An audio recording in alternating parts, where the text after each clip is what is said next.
இன்றைக்கி 1 யோவான் 2ஆம் அதிகாரம் பார்க்கலாம். இதில் பார்த்தீங்கன்னா முதல் 2 வசனங்கள் ஒரு பகுதி, முதல் 2 வசனங்கள் ஒரு பகுதி. இந்த 1ஆம் வசனம் பின்பகுதியை தலைப்பாக போட்டு வச்சுக்கோங்க. ஒருவன் பாவம் செய்வானானால் நீதிபதியாக இருக்கிற இயேசு கிறிஸ்து நமக்காக பிதாவினிடத்தில் பரிந்து பேசுகிறவராக இருக்கிறார். அதான் தலைப்பு, சரிங்களா? முதல் 2 வசனங்கள் ஒரு பகுதி. முதல் வசனம் வாசிக்கிறேன். என் பிள்ளைகளே, நீங்கள் பாவம் செய்யாதபடிக்கு இவைகளை உங்களுக்கு எழுதுகிறேன். ஒருவன் பாவம் செய்வானானால் நீதிபதியாக இருக்கிற இயேசு கிறிஸ்து நமக்காக பிதாவினிடத்தில் பரிந்து பேசுகிறவராக இருக்கிறார். நம்முடைய பாவங்களை நிவர்த்தி செய்கிற கிருபாதார பலி அவரே. நம்முடைய பாவங்களை மாத்திரமல்ல, சர்வலோகத்தின் பாவங்களையும் நிவர்த்தி செய்கிற பலியாக இருக்கிறார். சரிங்களா? ஒரு அருமையான ஒரு வசனம் பாருங்கள். இந்த சொல்கிறாரு, நீங்கள் பாவம் செய்யாதபடிக்கு உங்களுக்கு எழுதுகிறேன் அப்படின்னு சொல்லி சொல்கிறார். இந்த இடத்துல குறிப்பாக ஒன்று சொல்கிறாரு, நீங்கள் நம்ம ரட்சிக்கப்பட்டவுடனே நம்ம இது வரைக்கும் நம்ம ரட்சிக்கப்பட்டவுடனே அது வரைக்கும் நாம் செஞ்ச பாவத்தை எல்லாம் தேவன் மன்னிக்கிறார். சரிங்களா? அதுக்கப்புறம் தேவன் அதை நினைக்கிறதில்ல. வேதத்தில் பார்க்குறோம், நம்முடைய பாவங்களை எல்லாம் அவருடைய முதுகுக்கு பின்னாடி தூக்கி விடுகிறார். கடலின் ஆழத்தில் கொண்டு போய் விடுகிறார். கிழக்குக்கும் மேற்குக்கும் எவ்வளோ தூரமோ அவ்வளோ தூரமாக என்னை விட்டு விளக்கினான்னு சொல்லி நம்ம பார்க்குறோம். சரிங்களா? அப்போ பார்த்திங்கன்னா நம்ம ரட்சிக்கப்பட்டவுடனே நமக்குள்ளே சில மாற்றங்கள் வருது. சரிங்களா? ஆனால் அதுக்கப்புறம் பார்த்திங்கன்னா நமக்குள்ளே இருக்கிற நிறைய பாவ சுபங்கள் இருக்குது. சரிங்களா? அப்போ பார்த்திங்கன்னா அந்த இடத்துல சொல்கிறாரு, அதுக்கப்புறம் தேவன் நம்மக்கிட்ட எதிர்பார்க்குறது பரிசுத்தத்தை எதிர்பார்க்குறார். ஸோ அதான் வேதத்தில் பார்க்குறோம், பரிசுத்தம் உள்ளவன் இன்னும் பரிசுத்தமாகட்டும், நீதி செய்கிறோம் இன்னும் நீதி செய்யட்டும்னு சொல்லி நம்ம பார்க்குறோம். சரிங்களா? அப்போ நம்ம பரிசுத்தத்துக்காக போராடணும் அப்படின்னு சொல்லி வேதத்தில் பார்க்குறோம். அப்போ பரிசுத்தத்துக்கு நேராக ஆண்டவர் நம்மளை நடத்த விரும்புகிறார். அப்போ என்னென்னா, மாம்சம் நமக்குள்ளே ஒட்டியிருக்கும், பழைய பாவங்கள் பழைய சுபாவங்கள் நமக்குள்ளே ஒட்டியிருக்கும். அப்போ அது எப்படி நம்ம கழுவணும் அப்படின்னா, தேவ வசனத்தின் மூலமாக தான் நம்ம கழுவ முடியும். அப்போ இயேசு கிறிஸ்து சொல்கிறாரு, அப்படியே வசனத்தினாலே அவர்களை பரிசுத்தமாக்கும், வசனமே சத்தியம் அப்படின்னு சொல்லி சொல்கிறார். சரிங்களா? அப்போ தேவன் அதை எதிர்பார்க்குறார். அப்போ நம்ம அந்த பரிசுத்தத்தை நோக்கி தான் நம்ம போகணும் பாருங்கள். அப்போ அதுதான் நமக்கு ஆண்டவர் நம்ம வச்சுருக்கிறது. நீங்கள் பரிசுத்தமுள்ளவர்கள் ஆக வேண்டும் என்பதே தேவனுடைய சித்தமாக இருக்குதுன்னு சொல்லி நம்ம வாசிக்கிறோம். இந்த இடத்துல சொல்கிறாரு, ஒருவன் பாவம் செய்வானால் நீதிபதியாக இருக்கிற இயேசு கிறிஸ்து நமக்காக பிதாவினிடத்தில் பரிந்து பேசுகிறவராக இருக்கிறார். ஸோ பார்த்திங்கன்னா, நம்ம பாவம் பண்ணால் ஆண்டவரே மன்னிங்க அப்படின்னு சொல்லி ஆண்டவர் மறுபடியும் சான்ஸ் கொடுக்குறாரு, மன்னிக்கிறார், மனப்பூர்வம் மன்னிக்கிறார், சான்ஸ் கொடுக்குறாரு. நான் வேதத்தில் பார்க்குறோம், பாவங்களை மறைக்கிறவன் வாழ்வடைய மாட்டான், அறிக்கை செய்து விட்டு விடுகிறவனோ இரக்கம் பெறுவான்னு சொல்லி நம்ம பார்க்குறோம். பார்த்திங்கன்னா, சில பாவங்களை நம்ம ஈஸியாக விட்டுடலாம். சரிங்களா? சில பாவங்கள் ஆண்டவர் வேண்டாம் அப்படின்னு சொல்லி விட்டுடலாம். ஆனால் சில பாவங்கள் போராடும். பார்த்திங்கன்னா, ஒரு குடிகாரன் இருக்கான்னு வச்சுக்கோங்க, 10 வருஷமாக குடிச்சிட்டு இருக்கான் அப்படின்னா, உடனே நீ குடிக்காத விட்டு வா அப்படின்னா அவனுக்கு கொஞ்சம் கஷ்டமான காரியம். சரிங்களா? இப்போ வேதம் ஒரு மாதிரி நம்மளை எதிர்பார்க்கும். சரிங்களா? அப்போ தேவன் அந்த யூட்டர்ன் அடித்து வரணும்னு சொல்லி தான் ஆண்டவர் விரும்புகிறார். சரிங்களா? இப்போ உலகத்தோடு நீ ஒத்த வேஷம் தெரியாத, இது வரைக்கும் நடந்தது பழைய மார்க்கத்தில் இருந்தது போதும், பழைய வழியில் பாவ சுபாவத்தில் இருந்தது போதும், நீ இப்போ என்னை பின்பற்றி வா அப்படின்னு சொல்லி சொல்கிறார். ஆனால் அதை தேவன் எதிர்பார்க்குறார் பாருங்கள். அப்போ ஆண்டவர் மன்னிக்கிறாரு, பட் ஆனால் நம்ம மனம் திரும்பணும்னு சொல்லி எதிர்பார்க்குறார். ஒருவேளை நம்ம தவறிட்டாலும் ஆண்டவரே மன்னிங்க அப்படின்னா மறுபடியும், ஆனால் ஆண்டவர் நம்ம என்ன பண்ணணும் அப்படின்னா அதுக்கு வாஞ்சிக்கணும் பாருங்கள். ஆண்டவரே என்னை இன்னும் பரிசுத்தப்படுத்துங்க, எனக்கு கிருபை கொடுங்க, உதவி செய்ய நான் வேதத்தில் பார்க்குறோம். அவர் தாமே சோதிக்கப்பட்டு உதவி செய்ய வல்லவராக இருக்கான்னு சொல்லி நம்ம தேவன் அப்படியே நம்ம விட்டுறதில்ல. தெரியுங்களா? அப்படியே விடுறதில்ல. அப்போ தேவனிடத்தில் நம்ம வரும்போது ஆண்டவர் நமக்கு கிருபை பாராட்டுகிறார். அப்போ தேவனுடைய ஆண்டவரே எனக்கு கிருபை கொடுங்க, அதனால தான் நம்ம ஆண்டவரை தேடுறோம் பாருங்கள். அப்போ ஆண்டவர் சொல்கிறாரு, நீங்கள் நிலைத்திருந்தால் தான் என்ன பண்ண முடியும், கனி கொடுக்க முடியும். அப்போ அவர் ஒளியாக இருக்கிறார். அப்போ அவர் இடத்துல நம்ம ஐக்கியம் கொள்ள தேவவசனம் நமக்குள்ளே போக என்ன ஆகும்னா, அந்த ஒளி நமக்குள்ளே வர அந்த ஜீவன் நமக்குள்ளே வர தேவ வார்த்தையினுடைய பலன் நமக்குள்ளே வர என்ன ஆகும்னா, நமக்குள்ளே இருக்கிற மாம்சத்தின் கிரியைகள் வெளியே போயிடும் பாருங்கள். இப்போ இது ஒரு அற்புதமான ஒரு பகுதி பாருங்கள். அப்போ எத்தனையோ நம்ம தவறி போனாலும் ஆண்டவர் அதை மன்னிக்கிறான்னு சொல்லி இந்த இடத்துல பார்க்குறோம். ஆங்கிலத்தில் பார்த்திங்கன்னா பரிந்து பேசுனா அட்வொகேட் ஒரு வக்கீல் எப்படி தன்னுடைய கட்சிக்காரருக்காக என்னுடைய கட்சிக்காரர் விடுவீங்கன்னு சொல்லி மன்றாடுகிறத போல் ஆண்டவர் நமக்காக பரிந்து பேசுகிறாருன்னு சொல்லி நம்ம அந்த இடத்துல பார்க்குறோம் பாருங்கள். நம்முடைய பாவங்களை நிவர்த்தி செய்கிற கிருபாதார பலி அவரே. நம்முடைய பாவங்களை மாத்திரமல்ல, சர்வலோகத்தின் பாவங்களையும் நிவர்த்தி செய்கிற கிருபாதார பலியாக இருக்குது. இப்போ இயேசு கிறிஸ்து தான் கிருபாதார பலி. சரிங்களா? அப்போ பழைய ஏற்பாடு காலத்தில் காளை, வெள்ளாட்டு, கடா மிருகங்களுடைய ரத்தம் அவருடைய பாவங்கள் மூடப்பட்டது. ஆனால் மறுபடியும் அந்த பாவத்தை செய்யக்கூடாமல் இருக்கிற ஒரு பலன் அவங்களுக்கு இல்லை. சரிங்களா? ஆனால் நம்ம இயேசு கிறிஸ்துவின் ரத்தம் நம்ம எல்லா பாவங்களையும் நீக்கி நம்ம சுத்திகரிக்கிறதா இருக்குது. சரிங்களா? அப்போ மறுபடியும் பாவம் செய்யக்கூடாது இருக்கிற ஒரு பலனை நமக்கு தருகிறதா இருக்குது. சரிங்களா? இப்போ நம்ம வேதத்தில் தீத்து 2:14 வாசிக்கிறோம். அதில் பார்த்தீங்கன்னா, அவர் உங்களை எல்லா அக்கிரமங்களும் மீட்டுக்கொள்ளும்படியா அதுக்காக வந்து சிலுவைக்கு போனார். அதுக்காக தம்மை தாமே ஒப்பு கொடுத்தார்ன்னு சொல்லி அப்போ நம்ம 100% பரிசுத்தமாகணும் அப்படிங்கிறதற்காக ஒரு கிரயத்தை வந்து இயேசு கிறிஸ்து சிலுவையில் செஞ்சு முடிச்சிட்டார். சரிங்களா? அப்போ அதான் நம்ம வேதத்தில் பார்க்குறோம். எபேசியரில் 5ஆம் அதிகாரத்தில் கரை திரை ஒன்றும் இல்லாதபடி முற்றிலுமாக அவங்களை பரிசுத்தம் பண்ணும்படி அதுக்காக தம்மை தாமே ஒப்பு கொடுத்தான்னு சொல்லி நம்ம பார்க்குறோம். அப்போது நம்ம 100% பரிசுத்தமாகணும் அப்படிங்கிறதுக்கான ஒரு கிரயத்தை வந்து இயேசு கிறிஸ்து சிலுவையில் செஞ்சுட்டார். அப்போ அதுவே நமக்கு ஆயுதம். சரிங்க? இப்போ இயேசு கிறிஸ்து சிலுவையில் சிந்தின அந்த ஒப்பு கொடுத்தார். அதுவே நமக்கு ஒரு ஆயுதமாக இருக்குது. சரிங்களா? இப்போ தேவவசனம் நமக்கு ஆயுதமாக இருக்குது.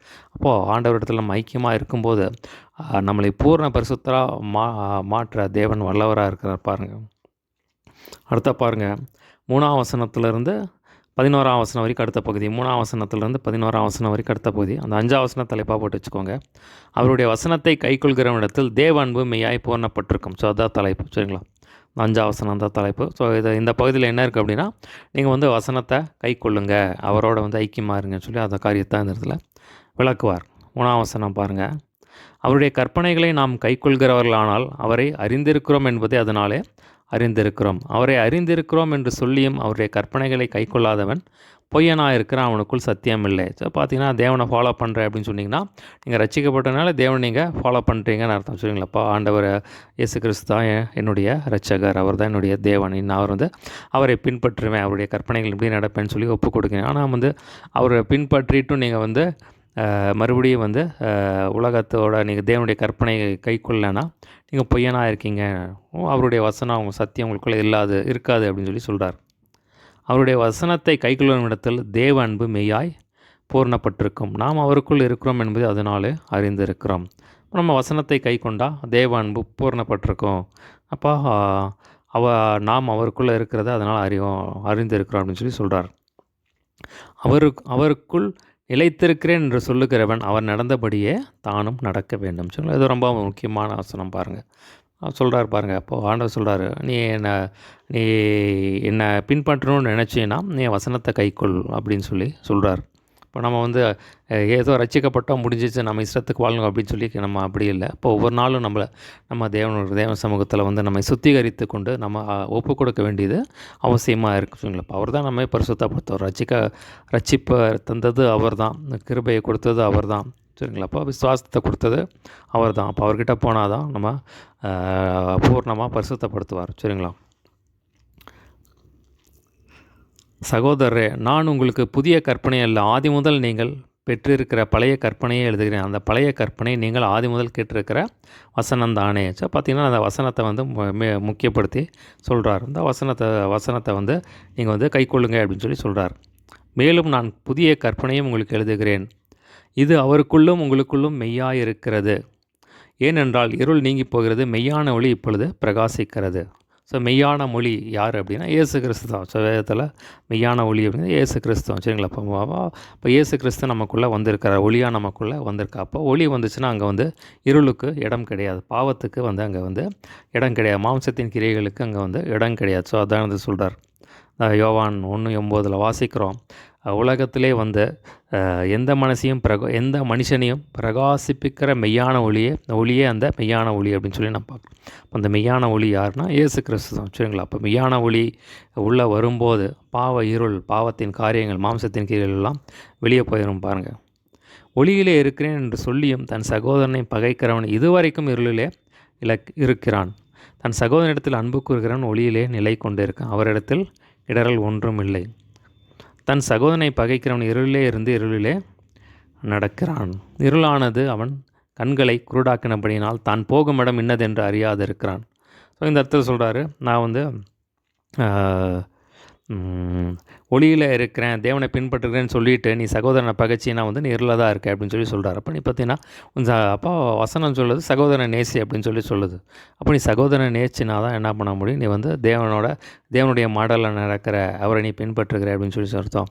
நீ சகோதரனை பகைச்சிக்கிட்டு நீ பாட்டுக்கு நான் இயேசுவை பின்பற்றுகிறேன்னு சொன்னீங்கன்னா வந்து நீ வந்து இருளில் தான் இருக்க அப்படின்னு சொல்லி சொல்கிறார். அடுத்த பகுதி பாருங்கள், 12ஆம் வசனத்துலேருந்து 14ஆம் வசனம் வரைக்கும் அடுத்த பகுதி. அந்த 12ஆம் வசனத்தையே தலைப்பாக போட்டு வச்சுக்கோங்க. பிள்ளைகளே, அவருடைய நாமத்து நிமித்தம் உங்கள் பாவங்கள் மன்னிக்கப்பட்டிருக்கிறதுனால் உங்களுக்கு எழுதுகிறேன். அதான் தலைப்பு. சரிங்களா? 12 முதல் 14 வரை 12ஆம் வசனம் தான் தலைப்பு. 12ஆம் வசனம் பாருங்க. இதில் மூன்று சாராருக்கு எழுதுகிறாரு. ஒன்று வந்து பிள்ளைகள் சொல்லி எழுதுகிறாரு. அடுத்தது வந்து வாலிபருக்கு எழுதுறாரு. அடுத்தது பிதாக்களுக்கு எழுதுறாரு. சரிங்களா? இப்போ யாராக இருந்தாலும் இந்த 3 ஸ்டேஜை கிராஸ் பண்ணி தான் வரணும். ஃபஸ்ட்டு வந்து பிள்ளைகளாக இருப்பீங்க, அப்புறம் வந்து வாலிபர் ஸ்டேஜ் வரும், அதுக்கப்புறம் வந்து பிதாக்கள் அந்த ஸ்டேஜ். அப்போ 3 சாராருக்கு எழுதுகிறாரு பாருங்கள்.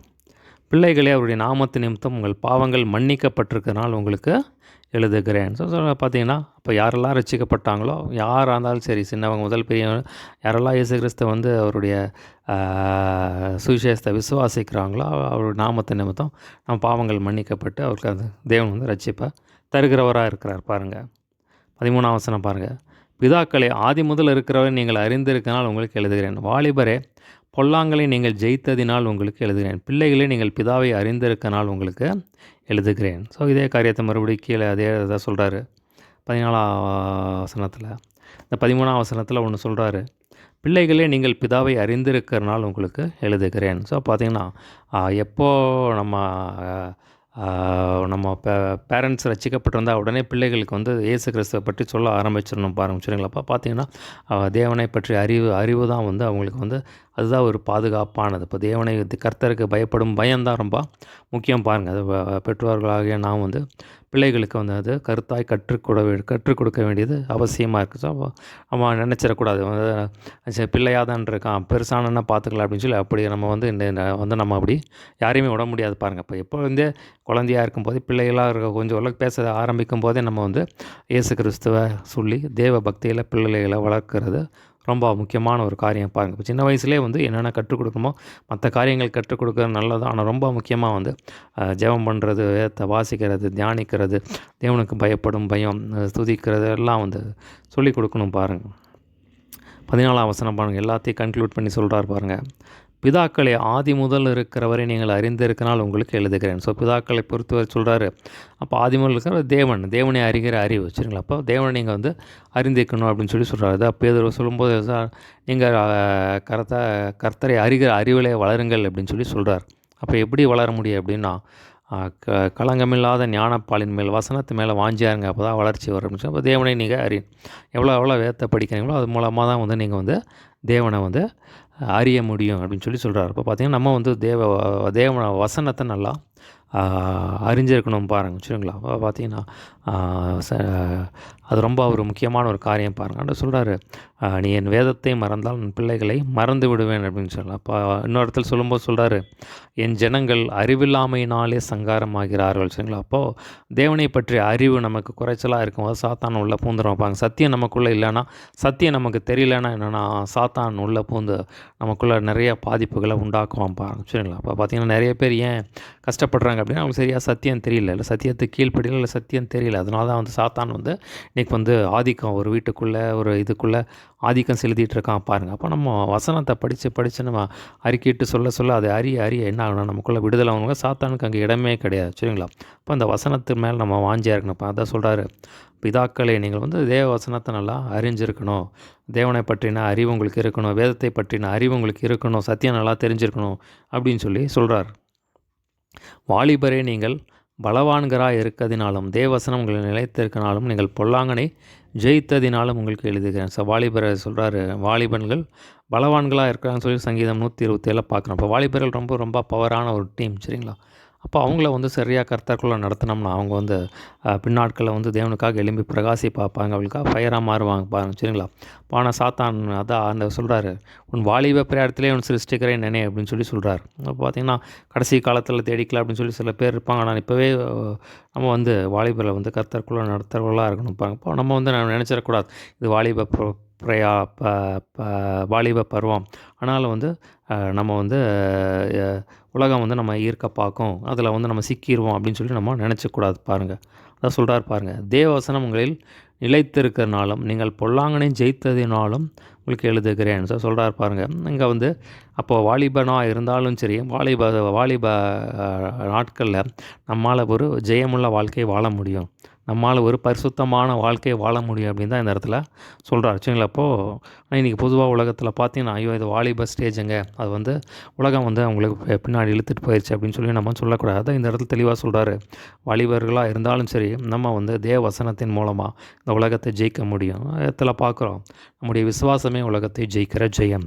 வாலிபனாக இருந்தாலும் சரி, அந்த பாவத்தில் விழாதபடி, உலகத்தின் சிநேகத்துக்கு பின்னாடி போகாதபடி, உலகத்தின் ஈர்ப்புக்கு பின்னாடி போகாதபடி ஒரு பரிசுத்த வாழ்க்கை வாலிபர்களால் வாழ முடியும் அப்படின்னு சொல்லி இந்த இடத்துல வந்து சொல்கிறாரு பாருங்கள். சரிங்களா? அது ஒரு முக்கியமான சத்தியம் பாருங்கள். அடுத்த பாருங்கள், 15 முதல் 17 வரை அடுத்த பகுதி ரொம்ப முக்கியமான ஒரு பகுதி. அந்த 17ஆம் வசனம் பின் பகுதியை தலைப்பாக போட்டு வச்சுக்கோங்க. தேவனுடைய சித்தத்தின்படி செய்கிறவனே என்றென்றைக்கும் நிலைத்திருப்பான். சரிங்களா? அந்த 17ஆம் வசனம், இந்த 3 வசனம் முக்கியமான வசனம். 17ஆம் வசனத்தை பின்பகுதியை தலைப்பாக போட்டு வச்சுக்கோங்க. 15ஆம் வசனம் வாசிக்கிறேன். உலகத்திலும் உலகத்தில் உள்ளவைகளிலும் அன்பு கூறாதிருங்கள். ஒருவன் உலகத்தில் அன்பு கூர்ந்தால் அவனிடத்தில் பிதாவின் அன்பில்லை. ஏனெனில் மாம்சத்தின் நிச்சயம், கண்களின் நிச்சயம், ஜீவனத்தின் பெருமையாக உலகத்தில் உள்ளவைகள் எல்லாம் பிதாவினால் உண்டானவைகள், அவைகள் உலகத்தினால் உண்டானவைகள். இது ரொம்ப முக்கியமான ஒரு காரியம் பாருங்கள். இப்போ சொல்கிறாரு, உலகத்திலும் உலகத்தில் உள்ளவைகளும் அன்பு கூறாதிருங்கள். ஒருவன் உலகத்தில் அன்பு கூர்ந்தால் அவனிடத்தில் பிதாவின் அன்பு இல்லை. யாக்கோபு இதான் சொல்கிறார். யாக்கோபு 4:4 வாசிக்கிறோம். உலக சிநேகம் தேவனுக்கு விரோதமான பகை என்று அறியீர்களா அப்படின்னு சொல்லி எழுதுகிறார். சரிங்களா? அப்போ கிறிஸ்தவ வாழ்க்கையிலே கஷ்டமான ஒரு காரியம் என்னென்னா, சரீரத்தை ஜீவ பலியாக ஒப்பு கொடுக்குறதா. சரிங்களா? உலகத்தின் ஆசாபாசங்களுக்கெல்லாம் தப்பி நம்மை பரிசுத்தமாக காத்துக்கொள்கிறது ஒரு பெரிய ஒரு சேலஞ்சிங்கான காரியம். சரிங்களா? கிறிஸ்தவ வாழ்க்கையில் ஒரு கஷ்டமான ஒரு காரியம் தான். சரிங்களா? அதான் சொல்கிறார், மாம்சத்தின் நிச்சை, கண்களின் நிச்சை, ஜீவனத்தின் பெருமை எல்லாம் உலகத்தினால் உண்டானவைகள். எல்லாம் உலகத்தின் காரியங்கள்லாம் எல்லாமே, எல்லா இச்சைகள் காரியங்கள் எல்லாம் பார்த்திங்கன்னா, பெருமை எல்லாமே பார்த்திங்கன்னா உலகத்தினால் உண்டான. உலகத்தில் இன்றைக்கி பார்த்திங்கன்னா எந்த பக்கம் திரும்பினாலும் பாவம் அப்படி இழுக்க பார்க்குது. சரிங்களா? வேதத்தில் பார்க்குறோம், திருடவும் கொல்லவும் அழிக்குமின்றி வேறு ஒன்றுக்கும் வராடும். பயங்கரமான டெம்டேஷன், உலக பிரகாரமான டெம்டேஷன் வந்து பயங்கரமாக இருக்கும். சரிங்களா? இந்த கலாத்தியரில் பார்க்குறோம் 5ஆம் அதிகாரத்தில் மாம்சத்தின் கிரியைகள்னு சொல்லி ஒரு 17 காரியங்கள் சொல்கிறார். இப்போ யோவான் வந்து அதை அந்த 17 காரியங்களை சுருக்கி 3 அப்படியே சின்னதாக சுருக்கி சொல்கிறார் பாருங்கள். மாம்சத்தின் நிச்சை, கண்களின் நிச்சை, ஜீவனத்தின் பெருமை எல்லாம் இதுக்குள்ளே அடங்கிடும் பாருங்கள். மாம்சத்தின் கிரியைகளை தான் சொல்கிறார். இப்போ எல்லாம் அவைகள் உலகத்தினால் உண்டான. உலகம் அந்த இச்சையும் ஒளிந்து போகும், தேவனுடைய சித்தத்தின்படி செய்கிறவனே என்றென்றைக்கும் நிலைத்திருப்பான். ஸோ எப்படி நம்ம பரிசுத்தமாக வாழ முடியும் அப்படின்னா, ஒரே ஒரு வழி தான். வச்சுங்களா? அப்போ வேதத்தில் பார்க்குறோம், வாலிபன் தன் வழியை எதனால் சுத்தம் பண்ணும், வசனத்தின்படி தன்னை காத்துக்கணும். அப்போ தேவ வசனத்துக்கு நம்ம ஒப்பு கொடுக்கணும் பாருங்கள். வேறு வழியே கிடையாது. வச்சுங்களா? அப்போ நம்ம பரிசுத்தமாக வாழணும் அப்படின்னா அதுக்கு ஒரே வழி என்ன இருக்குது அப்படின்னா பரிசுத்த ஆவியான. இப்போ தேவனோட உள்ள ஐக்கியம், தேவனுடைய வசனத்தை நம்ம உறுதியாக பிடிச்சி டெய்லி ஒழுங்காக ப்ரேயர் பண்ணி ஒழுங்காக வேதத்தை வாசி ஒழுங்காக சபைக்கு போயிட்டு ஒரு ஐக்கியத்தில் இருந்தால் தான் நம்ம ரட்சிப்பை காத்துக்கொள்ள முடியும். சரிங்களா? பரிசுத்தமாக வாழ முடியும். சரிங்களா? ஒரு நாள் ரட்சிக்கப்பட்ட எல்லாம் முடிஞ்சது, நான் பல்லவத்துக்கு போய் சேர்ந்தாலும் சொல்லி நம்ம ஏமாந்து போயிடக்கூடாது. சரிங்களா? நம்ம ரொம்ப எச்சரிக்கையாக இருக்கணும். ஒவ்வொரு நாளும் ஆண்டவர் இடத்துல வந்து நம்ம கேட்கணும் பாருங்கள், ஆண்டவரே இன்னும் பரிசுத்தப்படுத்துங்க. இன்றைக்கு வரைக்கும் நான் செய்கிறது அதுதான். வச்சுக்கலாம், இன்றைக்கு வரைக்கும் நான் செய்கிறது, ஆண்டவரே இன்னும் பரிசுத்தப்படுத்துங்க, நான் அன்புள்ளவனாக மாற்றுங்க, எனக்கு இன்னும் வந்து கிருபை கொடுங்க, வசனத்தின்படியாக நடக்க எனக்கு உதவி செய்யுங்க. இன்றைக்கும் நான் செய்கிற அந்த காரியம், அந்த வசனத்தை வச்சு என்னை ஆராய்ந்து பார்த்து, ஆண்டவரே இந்த வசனத்தின்படியாக என்னை மாற்றுங்க, எனக்கிட்ட நிறைய குறைகள் இருக்குது, ஆண்டவரே என்னை மாற்றுங்க, ஆண்டவரே கிருபை கொடுங்க, ஆண்டவரே நான் ஒப்பு கொடுக்குறேன், இன்னும் எதுக்கு நான் எனக்கு சொல்லுங்கள் ஆண்டவரே. இன்னும் வந்து சில காரியங்களெல்லாம் போராடுகிறேன் நான், ஆண்டவரே சில காரியங்கள் இதெல்லாம் வந்து நான் விட முடியல, எனக்கு உதவி செய்யுங்கன்னு சொல்லி நான் அதுக்காக வாசம் பண்ணி ஜெபம் பண்ணுறேன். அதே மாதிரி தான் நீங்கள் வந்து அந்த ஒரு நீதியின் மேல் பசிதாகம் உள்ளவர்கள் பாக்கியம் நம்ம வந்து அதுக்கு முயற்சி பண்ணணும் பாருங்கள். சார் வேதத்தில் பார்க்குறோம், பக்தி விருத்திக்கு ஏதோ முயற்சி பண்ணு அப்படின்னு சொல்லி பார்க்குறோம். அப்போ நமக்கு அதுக்கு முயற்சி தேவை. சரிங்களா? ஒரு முயற்சி தேவை, ஒரு பயிற்சி தேவை, ஒரு ஸ்டெப் எடுத்து வைக்கணும் பாருங்கள். ஆண்டவரே நான் உலகத்தின் நான் மற்ற 10ஓட 11 இருக்கக்கூடாது, ஆனால் உலகத்தில் எல்லாம் தப்பு செஞ்சால் நானும் அப்படி இருக்கக்கூடாது ஆண்டவரே அப்படின்னு சொல்லி உங்களுக்கு ஒரு அந்த வைராக்கியம் வரணும் பாருங்கள். சரிங்களா? அப்போ பார்த்தீங்கன்னா அந்த ஒரு ஆசை இருந்துட்டால் போதும் பாருங்கள். இப்போ ஆசைப்பட்டாலே ஆண்டவர் வந்து செஞ்சிருவார். அப்போ அதுக்கான முயற்சி எடுப்பீங்க, நிச்சயமாக ஆண்டவர் வந்து கைவிட மாட்டார் பாருங்கள். இங்கே எப்பேற்பட்ட பாவத்தில் உழந்து கொண்டிருந்தாலும் சரி அதிலேருந்து பிடுங்கி எடுத்துருவார் பாருங்கள். அடுத்த பாருங்கள், 18ஆம் வசனத்திலிருந்து 23ஆம் வசனம் வரைக்கும் அடுத்த பகுதி. அந்த 18ஆம் வசனத்தையே தலைப்பாக போட்டு வச்சுக்கோங்க. பிள்ளைகளே இது கடைசி காலமாக இருக்கிறது. சரிங்களா? அதை வேணால் தலைப்பாக போட்டு வச்சுக்கோங்க. சரிங்களா? 18 முதல் 23 வரை 18ஆம் வசனம் வாசிக்கிறேன். பிள்ளைகளே இது கடைசி காலமாக இருக்கிறது, அந்தி கிறிஸ்து வருகிறான் என்று நீங்கள் கேள்விப்பட்டபடி இப்பொழுது அநேக அந்தி கிறிஸ்துக்கள் இருக்கிறார்கள், அதனாலே இது கடைசி காலம் என்று அறிகிறோம். ஸோ இந்த அந்தி கிறிஸ்துவ பற்றி சொல்கிறார். இது கடைசி காலமாக இருக்குது. பார்த்திங்கன்னா அந்தி கிறிஸ்துவ நிறைய இடத்துல பார்த்திங்கன்னா அந்தி கிறிஸ்துவின் ஆட்சி நடந்து கொண்டிருக்கிறத நம்ம அந்த இடத்துல பார்க்குறோம். நிறையா அந்தி கிறிஸ்துக்கள் இருக்கிறத நம்ம பார்க்குறோம். அப்போ எதை அந்தி கிறிஸ்து சொல்கிறார் அப்படின்னா 22ஆம் வசனம் பார்த்திங்கன்னா, இயேசுவை கிறிஸ்து அல்ல என்று மறுதலிக்கிறவனே அல்லாமல் வேறு யார் பொய்யன், பிதாவையும் குமாரனையும் மறுதலிக்கிறவனே அந்தி கிறிஸ்து. ஸோ இந்த சொல்கிறார் பாருங்கள். அப்போ இயேசு கிறிஸ்து தேவன் அல்ல, இயேசு கிறிஸ்து தேவனுடைய குமாரன் அல்ல, இயேசு கிறிஸ்து உலக ரட்சகர் அல்ல, இயேசு கிறிஸ்து மேசியா அல்ல. பார்த்தீங்களா, இதை வந்து யார் நம்பலையோ, இப்போ சொன்ன காரியங்கள் யார் அவன் தான் அந்தி கிறிஸ்து அப்படின்னு சொல்லி, பிதாவையும் குமாரனையும் மறுதலிக்கிறவனே அந்தி கிறிஸ்து அப்படின்னு சொல்லி சொல்கிறார். இப்போ பார்த்தீங்கன்னா எல்லாருக்கும் சுவிசேஷம் சொல்லப்படுகிறது, ஆனால் எல்லோரும் ஏற்றுக்கொள்ளலை. சரிங்களா, அப்போ யார் அவருடைய பிள்ளைகளாக இருக்காங்களோ அவங்க தான் வந்து ஏற்றுக்கொண்டாங்க. ஆனால் மற்றவங்கெல்லாம் வந்து ஏற்றுக்கொள்ள அவங்க பிரிந்து போனாங்க அப்படின்னு சொல்லி அடுத்த வசனத்தில் சொல்கிறார் பாருங்கள். அவர்கள் நம்மை விட்டு பிரிந்து போனார்கள், ஆகிலும் அவர்கள் நம்முடையவர்களாக இருக்கவில்லை, நம்முடையவர்களாக இருந்தார்களானால் நம்முடனே நிலைத்திருப்பார்களே. எல்லாரும் நம்முடையவர்கள் அல்லவென்று வெளியாகும்படிக்கே பிரிந்து போனார்கள். பார்த்திங்கன்னா அவங்க வந்து நம்மோட ஒட்டலை, ஏன்னா அவர்கள் தேவனுடையவர்களாக இல்லை அப்படின்னு சொல்லி சொல்கிறார். நீங்கள் பரிசுத்தரால் அபிஷேகம் பெற்று சகலத்தையும் அறிந்திருக்கிறீர்கள் இந்த இடத்த சொல்கிறார் பாருங்கள். இப்போ நீங்கள் பரிசுத்தம், இப்போ தேவனுடைய அபிஷேகம் நமக்குள்ளே வரும்போது, அப்போ ஆவியானவர் நமக்குள்ளே வரும்போது நம்ம வேதத்தில் பார்க்குறோம், ஆவியானவர் நமக்கு போதிக்கிறார் அப்படின்னு சொல்லி நம்ம பார்க்குறோம். இந்த யோவான் 16-13 நம்ம வாசிக்கிறோம். அவர் ஆவியானவர் உங்களுக்குள்ளே வரும்போது, பரிசுத்தானவர்கள் கொடுத்து வரும்போது சகல சத்தியத்திற்குள்ளும் நடத்துவார், வரப்போகிற காரியங்களை அறிவிப்பார் அப்படின்னு சொல்லி சொல்கிறார் பாருங்கள். சரிங்களா, 21ஆம் வசனம் பாருங்கள். சத்தியத்தை நீங்கள் அறியாதனால் அல்ல, நீங்கள் சத்தியத்தை அறிந்திருக்கனாலும் சத்தியத்தினால் ஒரு பொய்யும் உண்டாயிராது என்பதை நீங்கள் அறிந்திருக்கனாலும் உங்களுக்கு எழுதியிருக்கிறேன். இப்போ நீங்கள் வந்து சத்தியத்தை அறிந்திருக்கனாலும் உங்களுக்கு எழுதுகிறேன் அப்படின்னு சொல்லி சொல்கிறார். இயேசுவை கிறிஸ்து அல்ல என்று மறுதலிக்கிறவனே அல்லாமல் வேறே யார் பொய்யன், பிதாவையும் குமாரனையும் மறுதலிக்கிறவனே அந்தி கிறிஸ்து. ஸோ பார்த்திங்கன்னா இயேசுவை கிறிஸ்து, அப்போ இயேசு வந்து இயேசு வந்து கிறிஸ்து அல்ல அப்படின்னு சொல்லி யார் மறுதான் அவங்க தான் வந்து பொய்யன், அவங்க தான் அந்தி கிறிஸ்து அப்படின்னு சொல்லி சொல்கிறார். குமாரனை மறுதலிக்கிறவன் பிதாவை உடையவன் அல்ல, குமாரனை அறிக்கிறவன் பிதாவையும் உடையவனாக இருக்கிறான். அதனால் சொல்கிறார், குமாரனை இப்போ நீங்கள் குமாரனை மறுதலிச்சிங்கன்னா பிதாவையும் வந்து நீங்கள் மறுதலிக்கிறீங்க. பார்த்தீங்கன்னா அவங்களுக்குள்ள பிதாவும் கிடையாது, குமாரனும் கிடையாது. அப்போ குமாரனை அறிக்கிறவன் பிதாவையும் உடையவனாக இருக்கிறான் அப்படின்னு சொல்லி சொல்கிறார். அடுத்த பாருங்கள், 24ஆம் வசனத்தில் அடுத்த கடைசி பகுதி 24 முதல் 29 வரை அடுத்த பகுதி. அதில் பார்த்திங்கன்னா அந்த 25ஆம் வசனத்தை தலைப்பாக போட்டு வச்சுக்கோங்க. நித்திய ஜீவனை அளிப்பேன் என்பதை அவர் நமக்கு செய்த வாக்கு தத்தம். சரிங்களா, அதான் நான் 25ஆம் வசனம் தலைப்பாக போட்டு வச்சுக்கோங்க. கடைசி பகுதி 24ஆம் வசனம் பாருங்கள். ஆகையால் ஆதி முதல் நீங்கள் கேள்விப்பட்டது உங்களில் நிலைத்திருக்க கடவுது. ஆதி முதல் நீங்கள் கேள்விப்பட்டது உங்களில் நிலைத்திருந்தால் நீங்கள் குமாரனிலும் பிதாவிலும் நிலைத்திருப்பீர்கள். ஸோ அந்த இடத்துல சொல்கிறார். அப்போ பார்த்தீங்கன்னா அந்த சுவிசேஷத்தை பற்றி சொல்கிறார். இப்போ ஆதி முதல் நீங்கள் சுவிசேஷத்தை கேள்விப்பட்டீங்க, சுவிசேஷத்தை கேள்விப்பட்டது மூலம் இயேசு கிறிஸ்துவை அறிந்து கொண்டாங்க, இயேசு கிறிஸ்துவை அறிந்து கொண்டது மூலம் இப்போ பிதாவை நீங்கள் அறிந்து கொண்டுங்க, சத்தியத்தை அறிந்து கொண்டீங்க. அப்போ பார்த்தீங்கன்னா அந்த காரியம் அந்த ஞானஸ்தானத்தை பற்றி அறிந்து கொண்டீங்க, சத்தியத்தை அறிந்து கொண்டீங்க, திருவிருந்தை பற்றி அறிந்து கொண்டீங்க, இயேசு கிறிஸ்து எப்படிப்பட்டவர், பிதாவானவர் எப்படிப்பட்டவர், பரிசுத்தவான்கள் சத்தியத்தை அறிந்து கொண்டீங்க. அப்போ அதில் நீங்கள் வந்து நிலைத்திருங்க அப்படின்னு சொல்லி சொல்கிறார். இதை நீங்கள் நிலைத்தில்லைன்னா நீங்கள் வந்து நிறையா ஃபால்ஸ் டீச்சர்ஸ் வந்து உங்களை வந்து தடம் புரண்டா பண்ணிடுவாங்க அப்படின்னு சொல்லி, அதனால் இதெல்லாம் எச்சரிக்கையாக இருங்க அப்படின்னு சொல்லி அதில் நிலைத்திருங்க அப்படின்னு சொல்லி சொல்கிறார். நித்திய ஜீவனை அளிப்பேன் என்பதை அவர் நமக்கு செய்த வாக்கு தத்தம். பார்த்திங்கன்னா அடுத்து சொல்கிறாரு, இப்போ நம்ம ரட்சிக்கப்பட்டு நம்ம பரிசுத்தத்தை நம்ம காத்துக்கொள்ளும் போது இயேசு கிறிஸ்து நித்திய ஜீவனை நமக்கு வாக்கு பண்ணுறார். சரிங்களா, அதை வேதத்தில் பார்க்குறோம். முடிவு பரிந்தும் நிலைத்திருப்பவனே ரட்சிக்கப்படுவான் அப்படின்னு சொல்லி சொல்கிறார். அப்போ நம்ம அந்த பெற்ற ரட்சிப்பை நம்ம வந்து காத்துக்கொண்டோம்னா, நம்ம பரிசுத்தமாக வாழ்ந்தோம்னா, தேவனுடைய சித்தத்தின்படி செய்தோம்னா நம்ம நித்திய ஜீவனை அளிப்பேன்னு சொல்லி ஆண்டவர் சொல்கிறதார் அந்த இடத்துல சொல்கிறார். உங்களை வஞ்சிக்கிறவர்கள் குறித்து இவைகளை உங்களுக்கு எழுதியிருக்கிறேன். ஏன்னா நிறைய பேர் வந்து இந்த சுவிசேஷத்தை விட்டு திசை திருப்ப பார்ப்பாங்க, சத்தியத்தை விட்டு திசை திருப்ப பார்ப்பாங்க. அதனால் வந்து அதில் வந்து நீங்கள் வந்து எச்சரிக்கையாக இருக்கணும் அப்படின்னு சொல்லி சொல்கிறாரு. பவுல் எழுதும்போது எழுதுகிறாரு, கடைசி காலத்தில் வஞ்சிக்கிற ஆவிகளுக்கும் பிசாசின் உபதேசங்களுக்கும் செவி கொடுத்து நிறைய பேர் விசுவாசத்தை விட்டு போயிடுவாங்க. விசுவாசம் போச்சுன்னா எல்லாம் போச்சு. சரிங்களா, பவுல் சொல்கிறாரு, விசுவாசத்தை காத்துக்கொண்டே ஜீவனை வந்து ஆண்டவர் வந்து எனக்கு கிரீடத்தை வச்சுருக்காரு, நித்திய ஜீவனை வச்சுருக்காரு அப்படின்னு சொல்லி சொல்கிறார். சரிங்களா, அப்போ பார்த்தீங்கன்னா யாரும் வந்து நம்ம விசுவாசத்தை எடுத்து கூடாதபடி நம்ம வந்து எச்சரிக்கையாக இருக்க வேண்டியது ரொம்ப அவசியமாக இருக்குது. பாருங்கள், 27ஆம் வசனம் பாருங்கள், முக்கியமான வசனம். நீங்கள் அவராலே பெற்ற அபிஷேகம் உங்களில் நிலைத்திருக்கிறது, ஒருவரும் உங்களுக்கு போதிக்க வேண்டுவதில்லை. அந்த அபிஷேகம் சகலவத்தையும் குறித்து உங்களுக்கு போதிக்கிறது, சத்தியமாக இருக்கிறது, பொய் அல்ல. அது உங்களுக்கு போதித்தபடி அவரில் நிலைத்திருப்பீர்களாக.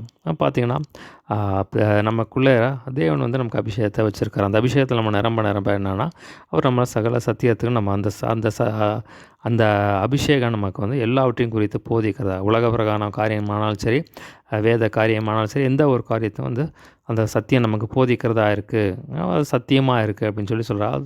அப்போ அது போதித்தபடியே அவர்கள் நிலைத்திருப்பீர்களாக அப்படின்னு சொல்லி சொல்கிறார். முக்கியமான ஒரு வசனம் பாருங்கள் இது. இப்படி இருக்க பிள்ளைகளை அவர் வெளிப்படும் போது நாம் அவர் வருகையில் அவருக்கு முன்பாக வெட்கப்பட்டு போகாமல் தைரியமுள்ளவர்களாக இருக்கும்படிக்கு அவர்கள் நிலைத்திருங்கள் சொல்கிறார். அதனால் அவர்கள் நிலைத்திருங்க அப்படின்னு சொல்லி சொல்கிறார். இதுதான் முக்கியமான ஒரு காரியம் பாருங்கள். இப்போ தேவனில் நம்ம நிலைத்திருந்தால் தான் நம்ம என்ன பண்ண முடியும், நம்ம பரிசுத்தமாக வாழ முடியும், நம்ம ஓட்டத்தை ஜெயமாக முடிக்க முடியும் பாருங்கள்.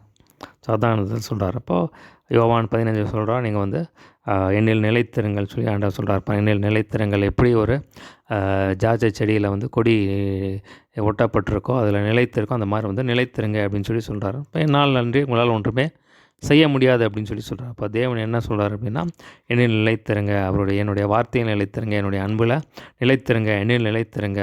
அப்போ என்னுடைய கற்பனைகளை நான் சொன்னபடி கேட்டு அதைப்படி நடங்க அப்படின்னு சொல்லி சொல்கிறார். அப்போது அவர் கொடுக்க வேண்டிய டைம் கொடுக்கணும். அவரோட நம்ம வந்து ஐக்கியமாக இருக்கணும். அதான் 1ஆம் அதிகாரத்தில் பார்க்குறோம். பிதாவோட ஐக்கியம், இயேசு கிறிஸ்துவோட ஐக்கியம், பரிசுத்தாவினரோட ஐக்கியம். அப்போ வார்த்தை சொல்கிறபடி நம்ம கேட்கணும் பாருங்கள். அப்போ அவருடைய அன்பில் நம்ம அவர் நல்ல நேசிக்கணும் பாருங்கள். அப்போ இப்படி நம்ம செய்யும்போது அவனும் அவர்களை நிலைத்திருப்போம். சரிங்களா? அவர் நீதி உள்ளவராக இருக்கிறார் என்று உங்களுக்கு தெரிந்திருப்பதனால் நீதியை செய்கிறவனும் அவரில் பிறந்தவன் என்று அறிந்திருக்கிறீர்கள். இப்போ யார் நீதி செய்கிறாங்களோ அப்புறம் வந்து அவருக்கு அவங்க வந்து நீதியை அவர்கள் பிறந்திருக்கான்னு சொல்லி நீங்கள் அறிஞ்சிக்கோங்க அப்படின்னு சொல்லி சொல்கிறார். சரிங்களா? இப்போ அதில் 2ஆம் அதிகாரத்தில் நம்ம என்ன பார்த்தோம் அப்படின்னா, இயேசு கிறிஸ்து நமக்காக பாவம் செஞ்சுட்டா, இயேசு கிறிஸ்து நமக்காக பிதாவினத்தில் பரிந்து பேசுகிறார் அப்படின்னு சொல்லி அந்த காரியத்தை பார்த்தோம். அவருடைய வசனத்தை கைக்கொள்ளும் இடத்தில் தேவ அன்பு மெய்யாய் பூர்ணப்பட்டிருக்கு அப்படின்னு சொல்லி சொல்கிறாரு. அது மாதிரி பார்த்தீங்கன்னா, நீங்கள் வந்து ஒளியில் நடக்கணும்னா, தன் சகோதரனை பகைச்சிங்கன்னா வந்து நீங்கள் ஒளியில் இல்லை அப்படின்னு சொல்லி, அப்போ நீங்கள் இருளில் இருக்கீங்க, பார்த்திங்கன்னா வசனத்தை கைக்கொள்ளுங்க அப்படின்னு சொல்லி சொல்கிறாரு. அதே மாதிரி பிள்ளைகள் வந்து நீங்கள் வந்து ஆதி முதல் அறிந்திருக்கிறனால உங்களுக்கு எழுதுகிறேன்னு சொல்லி சொல்கிறாரு. வாலிபர்களாக இருந்தாலும் நீங்கள் வந்து ஒரு பரிசுத்தமான வாழ்க்கையை வாழ முடியும், பொல்லாங்கனை வந்து ஜெயிக்க முடியும், தேவ வசனத்தில் வந்து நீங்கள் நிலைக்க முடியும், நீங்கள் வந்து ஒரு வெற்றி உள்ள வாழ்க்கை, ஒரு பரிசுத்த வாழ்க்கையை வாழ முடியும் அப்படின்னு சொல்லி சொல்கிறார். பிதாக்களை பற்றி சொல்லும்போது நீங்கள் வந்து தேவனை வந்து நல்லா தேவ வசனத்தில் வந்து நிலைத்திருங்க, தேவனை நீங்கள் அதிகமாக அறிஞ்சு கொள்ளுங்கிற மாதிரி சொல்கிறார். அடுத்த பகுதியில் என்ன நம்ம பார்த்தோம் அப்படின்னா, உலகத்தில் உள்ளவைகளை வந்து அன்பு கூறாதுங்க, தேவனுடைய சித்தத்தின்படி செய்யுங்க அப்படின்னு சொல்லி சொல்கிறாரு. அப்புறம் பார்த்திங்கன்னா அடுத்த பகுதியில் சொல்கிறாரு, குமாரனையும் பிதாவையும் வந்து மறுதளிக்கிறவங்க இவங்க தான் வந்து அந்தி கிறிஸ்துங்கிற அந்த காரியத்தை சொல்கிறாரு. அடுத்தது பார்த்திங்கன்னா, நீங்கள் அவராலே பெற்ற அபிஷேகம் நிலைத்திருக்கிறது. அந்த அபிஷேகம் நிலைத்திருக்க அந்த அபிஷேகம் என்ன போதிக்கிறதோ அது சத்தியமாக இருக்குது, அந்தபடியே நிலைத்திருங்க அப்படின்னு சொல்லி அந்த காரியத்தை சொல்கிறார். அதே மாதிரி கடைசியாக சொல்கிறாரு, அவரில் நிலைத்திருங்க. அப்போ தான் வந்து நீங்கள் வந்து பரலோகத்துக்கு போகும்போது வெட்கப்படாமல் தேவன் உங்களை ஏற்றுக்கொள்வார் அப்படின்னு சொல்லி சொல்கிறார். சரிங்களா? ஒரு சின்ன ஜெபமணி முடிச்சிடலாம். ஏசப்பா, நீர் எங்களோடு பேசின வார்த்தைக்காய் நன்றி ஆண்டவரே. ஏசப்பா, நாங்கள் பாவமில்லாத ஒரு பரிசுத்த வாழ்க்கையை வாழ கர்த்தர் எங்களுக்கு கிருபை பாராட்ட வேண்டும் முடியாது ஜெபிக்கிறேன். அப்பா, உண்மை நேசிக்கிறது போல சகோதரன் நேசிக்க கர்த்தர் கிருபை கொடுக்க வேண்டும் முடியாது ஜெபிக்கிறேன். ஒரு வார்த்தை கைக்குள்ள கர்த்தர் கிருபை செய்யும்படியாக ஜெபிக்கிறேன். அப்பா, உண்மை இன்னும் அறிய கர்த்தர் கிருபை செய்யுங்க. சித்தத்தின்படி செய்ய எங்களை ஒப்பு கொடுக்குற ஆண்டவரே. மாம்சத்தின் இச்சை, கண்களின் இச்சை, ஜீவத்தின் பெருமை, உலகத்தின் எல்லா உலக காரியங்களுக்கு கர்த்தர் எங்களை தப்பி காத்தள்ள வேண்டும் முடியாது ஜெபிக்கிறேன். வஞ்சிக்கிற ஆவிகளுக்கு கர்த்தர் எங்களை விலக்கி ரசித்து காத்தள்ள வேண்டும்படியாக ஜெபிக்கிறேன் ஆண்டவரே. எங்களுக்காக வைத்திருக்கிற நித்திய ஜீவனை நாங்கள் இழந்து போகக்கூடாது ஆண்டவரே. அந்த அபிஷேகங்களை சரியான வழியில் நடத்த வேண்டும்படியாக கெஞ்சுகிறோம் ஆண்டவரே. உண்மை நிலைத்திருக்க கர்த்தர் கிருபை பாராட்ட ஆண்டவரே. இன்னும் நாங்கள் நீதி செய்ய, இன்னும் பிரசுத்தமாக வாழ கர்த்தர் கிருபை பாராட்ட வேண்டும்படியாக ஜெபிக்கிறேன். சொல்லப்பட்ட வார்த்தைகள் 100 பேருக்கு எங்கள் வாழ்க்கையில் பலன் கொடுக்கட்டும். அந்த நாம் மாத்திரம் மையப்படட்டும். துதிகன மகிமை அவனுக்கே செலுத்துகிறோம். இயேசுவின் நாமத்தில் எல்லாவற்றும் கேட்குறோம் ஜீவன் நல்ல பிதாவே. ஆமென்.